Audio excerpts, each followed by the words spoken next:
single black person that you see is a walking miracle. You're looking at a miracle right now, and so am I. Because for each generation of people that had to survive, all the things that they had to survive that made it possible for us to even be born, we are a miraculous people, each and every one of us.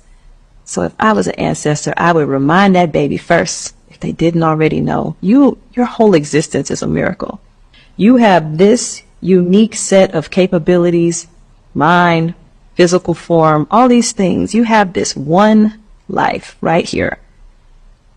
Don't waste it. Don't waste it thinking about what other people are perceiving you to be. Just like really get in here, acknowledge and accept that you are a miraculous human being, and you deserve to go live out. You know, real talk, the only thing that keeps me going sometimes is knowing that my ancestors were enslaved people. Knowing they survived the transatlantic slave trade. Then they survived slavery. Not just in the United States, but Cuba, Puerto Rico, and Jamaica. They survived that, then they survived Jim Crow. They survived segregation. I can handle whatever happens next because my ancestors went through worse. And I am my ancestors. My DNA is their DNA. I can do it. That's sometimes the only thing that keeps me going. Wagwan, kings and queens from Africa and across the ocean. On my last episode, I talked about the 10 plagues of America, okay, or white America, and those are the plagues that it is hitting on white Americans. Somebody asked a question: how are black Americans surviving on this? How are black Americans surviving the 10 plagues, which is economy, health issues, drugs, name all. 10 plagues of America. Now, today, I'm going to talk about survival mode that black people use to survive this, okay? Black people have been living through these plagues in America for decades, okay? Now, these plagues, the modern plagues, is not biblical plagues. These modern plagues were created by the system, designed by hands that never wanted black people to exist in freedom, dignity, or power. Yes, they wanted black people, that they never wanted them to exist freely. So America has waged war on black people since day one, okay? So when slavery couldn't fully break black Americans, they unleashed plagues after plagues, okay? Not to kill them. No, not to unalive black people that quickly, but to destroy black people slowly, to make them feel powerless, to strip them their humanity, to keep them on their knees while they sit on their thrones built from the backs of black people. But let me say this loud and clear. Black people are unshakable. No matter what they throw to black people, we survive. No matter what system they build, we adapt. Africans, Caribbeans, black Americans, Afro-Latinos, we survived. No matter what lies they spread, no matter how many times they try to bury us, we rise as black people because we are like the seed and we are chosen people. So today I'm walking through 10 American plagues that black people have survived, how they have survived. Okay? I talked about the plagues, but I'm talking about how black people always adapt on this, how they survive this. Before I go down to that, I want you to watch these clips first, and then I come back. Black people have superpowers. Let me tell you why. Think about it, yeah. If life is a game, then being black is like the highest level, like your game, like the player of the game, like the highest form of the creation of the hilly-pillification. Like it just, if you think about it, yeah, being black, yeah, in any industry, whether it's rapping, football, being an athlete, influencing, modeling, whatever it is, they're just winning. They take everyone's gal, they got beautiful skin, they can eat anything, and like it's their genes, it's their DNA. Like they're just winning. I just, like, it's not fair, but like it's fair because it makes sense. Like if reincarnation is real, I can't lie to you. I'm gonna be like, yo, this time I wanna be black. Like when I incarnate again, like I wanna feel what it feels like. Me like, bro, I can't lie. Black people were learning just fine prior to 1954. They did not desegregate public schools so black children could get a better education. They desegregated black schools because they were concerned about the growth of black excellence. Keep in mind, we invented the gas mask before we went to school with white children. We invented the stoplight before we went to school with white children. We invented the refrigerated truck before we went to school with white children. They did not desegregate to help us. They desegregated to hinder us. They saw Black Wall Street in Tulsa. They saw Black Wall Street in Rosewood. They saw Black Wall Street in Wilmington, North Carolina. They saw Black Wall Street in Charleston. They saw independent black communities even here in Ohio. And they decided that if we want to stop the progress of black people, we must take over control of their children's education. And when they desegregated the schools, they did not bring black teachers with black students. The biggest layoff in public education is between 1954 and 1974 of black teachers. They brought our children into the schools. They fired the teachers. And so when our black children were bused into white schools, having to deal with not only bigoted white students, but bigoted white teachers, there was no black teachers in there to protect them. And because many school districts said, we're not going to integrate. We don't care what you say. So the federal government came up with a plan called special education. And in 1974, they invented special ed to give white school districts the opportunity to make money off of the miseducation of black children. And basically the agreement was, take these black children into your white schools. We will let you resegregate, but you can't do it based on color. We're going to give you 13 disabilities. And the main disability has been the so-called learning disability. And if you get your white racist school psychologists who still work in Cleveland schools today to evaluate these black children and call them reading disabled, math disabled, comprehension disabled, intellectually disabled, emotionally disabled, you can separate them from the white children in a class of their own. So special education was created to undo the effects of desegregation. Now, let me say this. Black boys don't need a special school. Black boys don't need a special curriculum. Black boys don't need a special education. The problem is they have flipped this situation on its head, and they have the black community looking at our boys as if they are the problem. Nothing's wrong with black boys. The problem is the white teachers, who are 67% of Cleveland's teachers, don't care about the black boys they teach. So you should be intervening with the white teacher. But because of Snow Bunny privilege, she cannot be blamed. The white woman cannot be blamed for the failure of black boys. So what do? We let them blame our boys for why they can't read. We let them blame our boys for why they can't count. We let them blame our boys for why they can't sit still. And nobody ever points a finger at the racist white teacher. Public education is the only industry in America where the customer is blamed for not getting the product they paid for. When you go to the supermarket and your food is spoiled, you go back to the supermarket. When you buy an automobile and your car doesn't work, you go back to the auto shop. But when black kids come home and can't read, we don't look at the teachers, we blame them. America, we're tired of living like this. We're tired of suffering like this. We can build a nation of our own. Black men died at Pearl Harbor. Black men died in Guadalcanal, in the Solomon Islands, in the Philippines, at Iwo Jima. Black men died in North Africa fighting the Germans.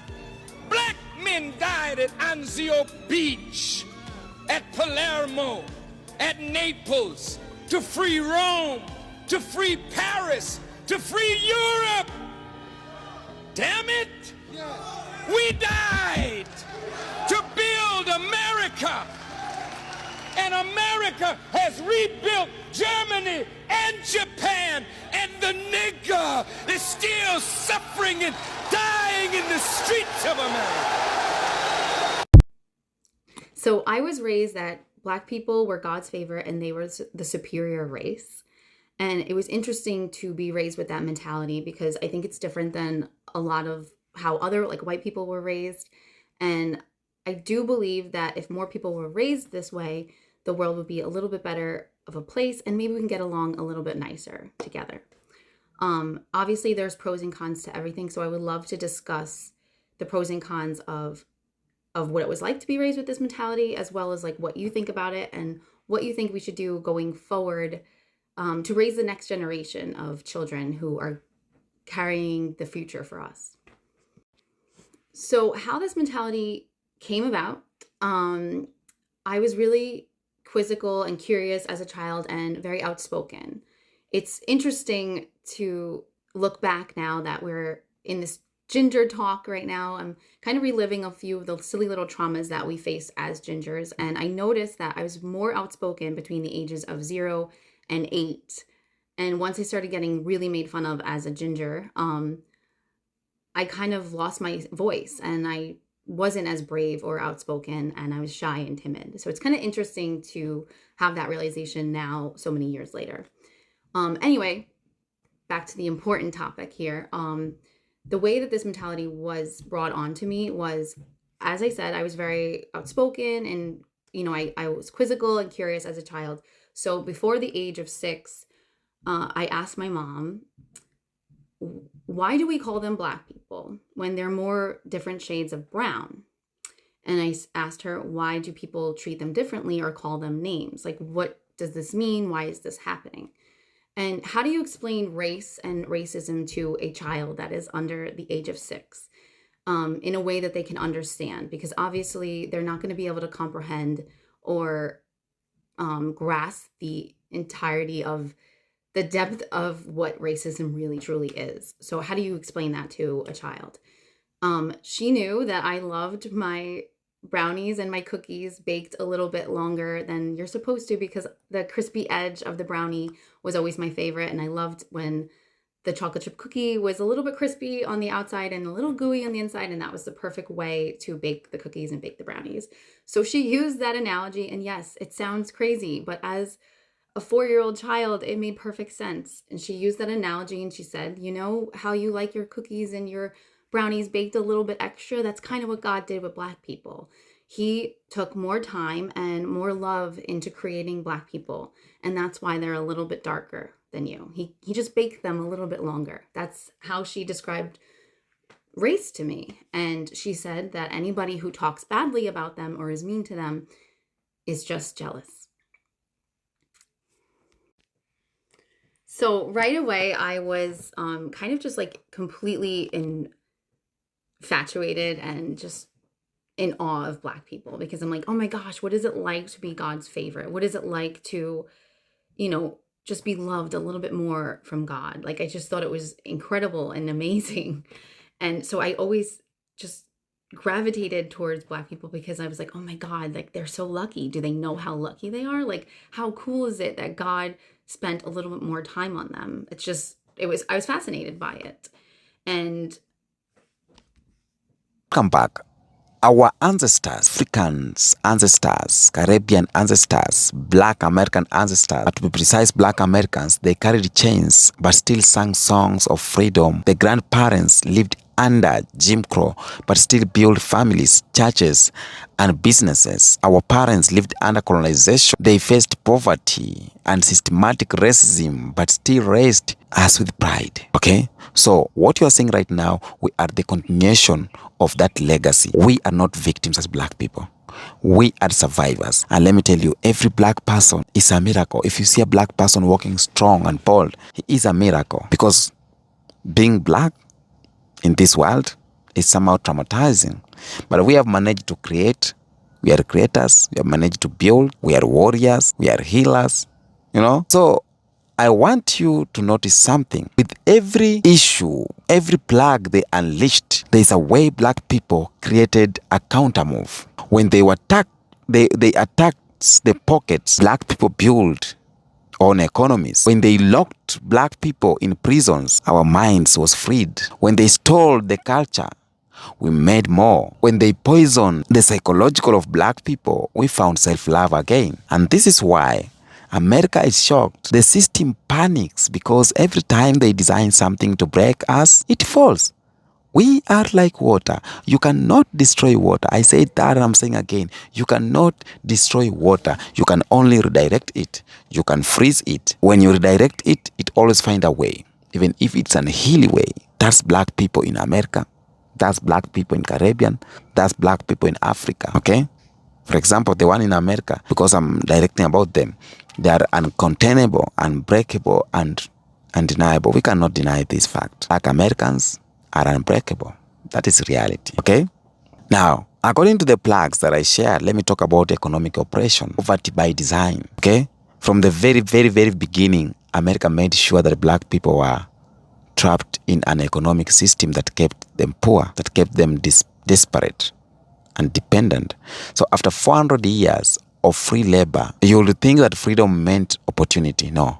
But freedom, what it meant? They replaced chains with sharecropping, Jim Crow laws, discrimination, wage gaps, and modern capitalism designed to benefit the rich white, leaving black families behind. So this economic plague was intentional. It was intentional. America never wanted black wealth. They knew if black families controlled the land, businesses, and capital, that they knew we will rise to complete, will rise to compete with them. So they made laws to keep black people out of wealth, black Americans out of wealth, okay? They made laws to, redlining blocked black people from owning homes in certain neighborhoods. Banks denied us loans. Job markets paid less for the same work. So even unions often excluded black people. This wasn't just by accident, okay? It was strategy. Poverty by design. Poverty by design. But here's the miracle. Poverty did not break black Americans. Instead, they made them creative. They made them successful and resilient. When black folks had nothing but scraps, they turned scraps into soul food. When Wall Street denied black people, they built Black Wall Street in Tulsa, Rosewood, and Durham. When mainstream banks denied them loans, they created black-owned banks and credit unions. And even in the modern day, with wage being low and cost high, black entrepreneurship continues to rise. From hair salons to clothing brands, from music to tech. Black people are building empire from nothing. Economic oppression was supposed to trap black people, but instead it made us stronger, made us hustlers, innovators, and survivors. And that's why we are unbreakable as black people. I'll say this. Slavery never ended. It just evolved. So when I talk about Miseducation, that was plague 2 that was thrown to black people. It is like a new slavery, okay?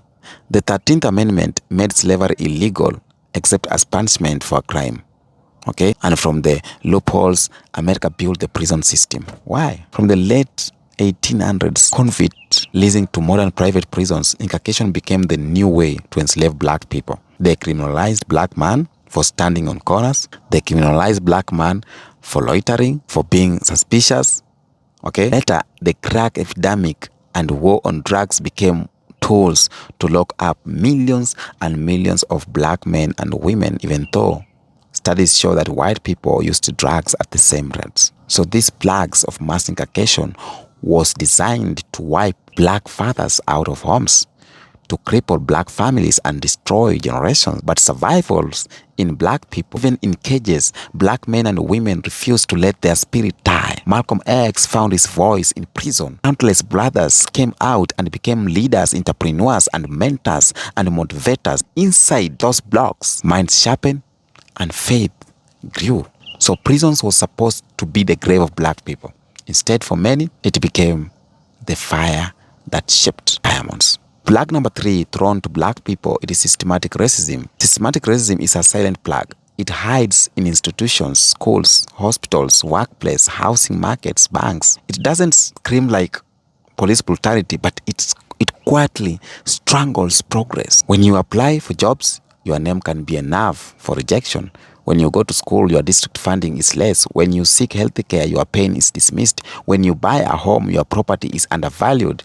So this plague was designed to keep black people in an invisible cage, free on paper, but blocked at every door. But black people survived by building their own system. HBCUs, when, black-owned businesses thrived even when denied mainstream access. Churches, organizations, and grassroots movements became places for empowerment. So systematic racism is still here. It is still real. But the more we expose it, the less power it holds. Another plague that was thrown to black people was police brutality, state violence, okay?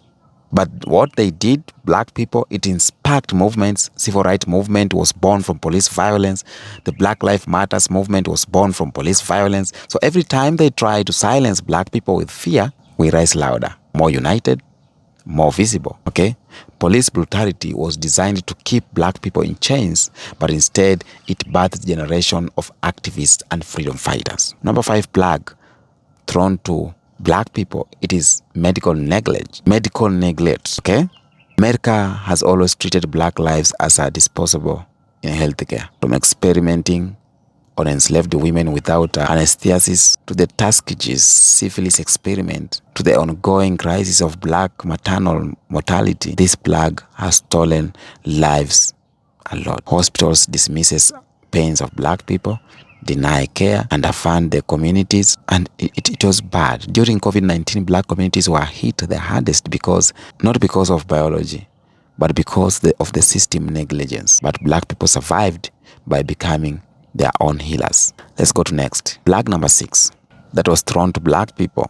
It is housing discrimination. Housing is wealth in America, and that's why black people were locked out, okay? Redlining maps marked the communities as high risk, making it impossible to get loans, okay? But when black people buy loans, property value too were kept low, okay?